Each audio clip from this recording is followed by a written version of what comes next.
We told you in the previous video about Apple's problems with Brazil.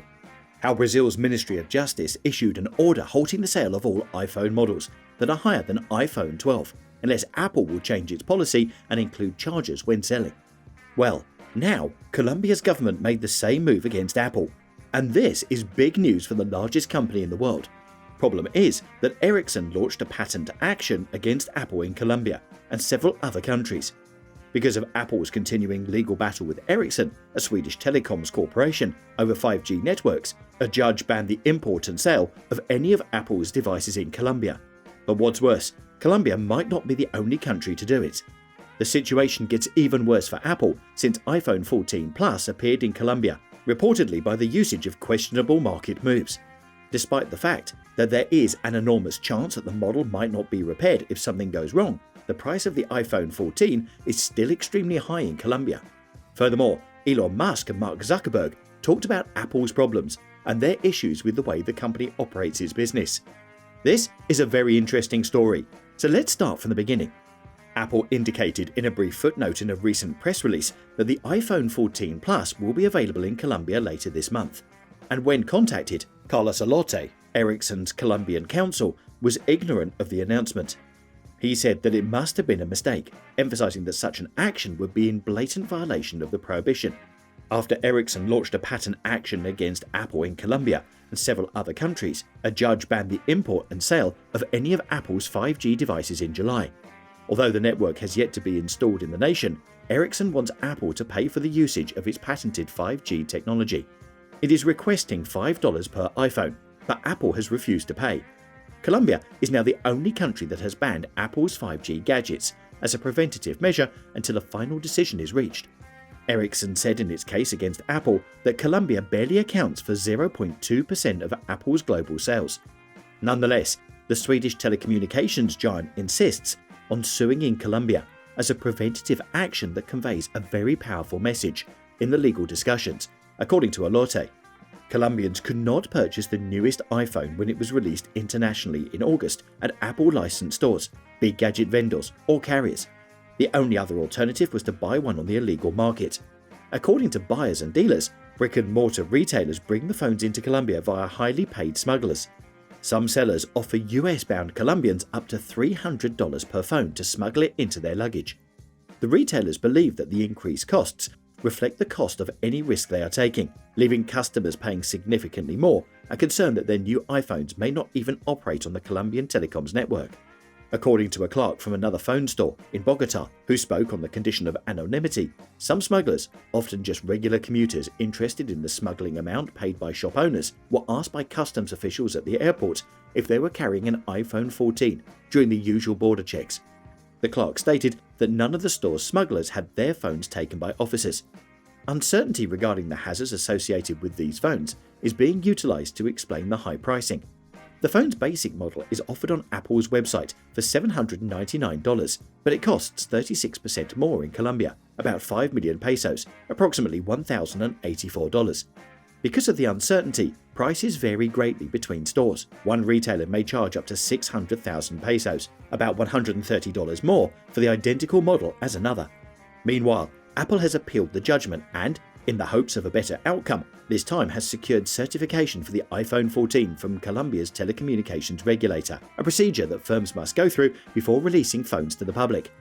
While the legal wranglings in the case continue, people in Colombia continue to purchase and sell iPhones. Even if the economic risk of smuggling is almost entirely on the vendor, customers must still be concerned that their expensive new iPhones will not operate or will not be repaired if something goes wrong. The ban also prohibits vendors from importing devices for replacement parts, according to a technician from an approved repair shop who spoke on the condition of anonymity because they were providing private information. The US warranty remains in effect. However, a client would have to wait a long time to get it repaired on another continent. When this illicit device is sold, the power balance shifts, and customers become completely reliant on those who sold them their iPhones.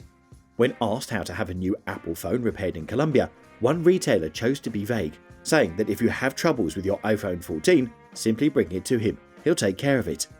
This ban in Colombia has been preceded by cases across the states as well.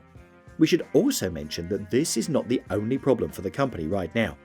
Apple currently has its hands full of lawsuits. The company recently settled a lawsuit with the Federal Trade Commission in the United States for approximately $14.6 million. The company was accused of storing consumer information on its iCloud servers and selling their information to third parties. So, in January, Ericsson filed trade charges in the United States, attempting to halt imports of Apple products, intensifying a legal dispute that implies licensing negotiations between the two companies over 5G telecommunications technology are failing. Ericsson filed charges with the United States International Trade Commission in Washington, claiming that a wide range of Apple goods, including the iPhone, iPads, smartwatches, smart speakers, and digital media players, infringed on several of its patents.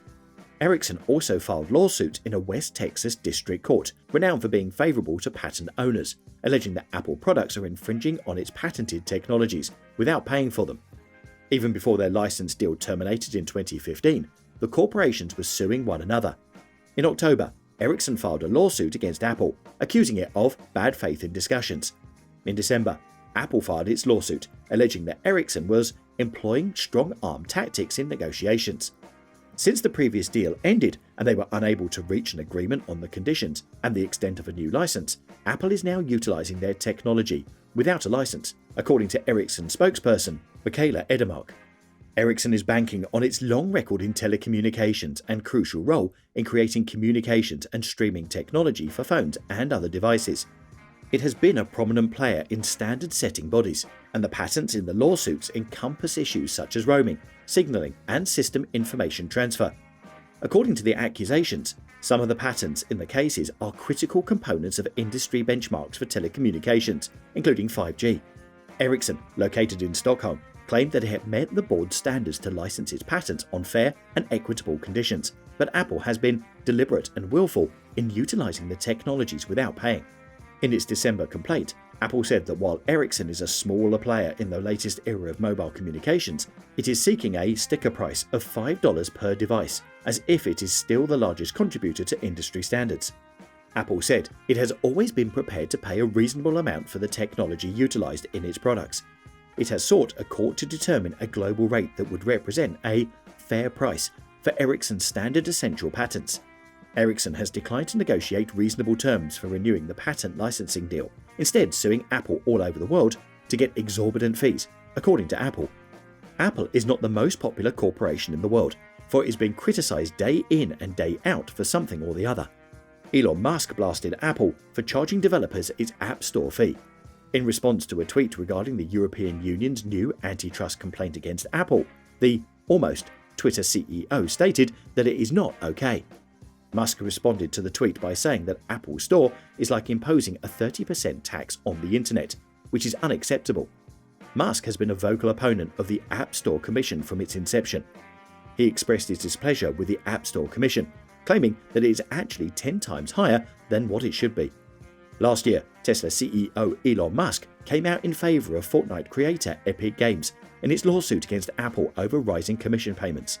In July of last year, he stated that the 30% fee charged by Apple to developers is ridiculous. Musk is far from alone in his opposition to Apple's new App Store Commission. Regulators throughout the world have also pressed Apple to reconsider the fees it charges developers for offering subscriptions or in-app purchases on its App Store apps.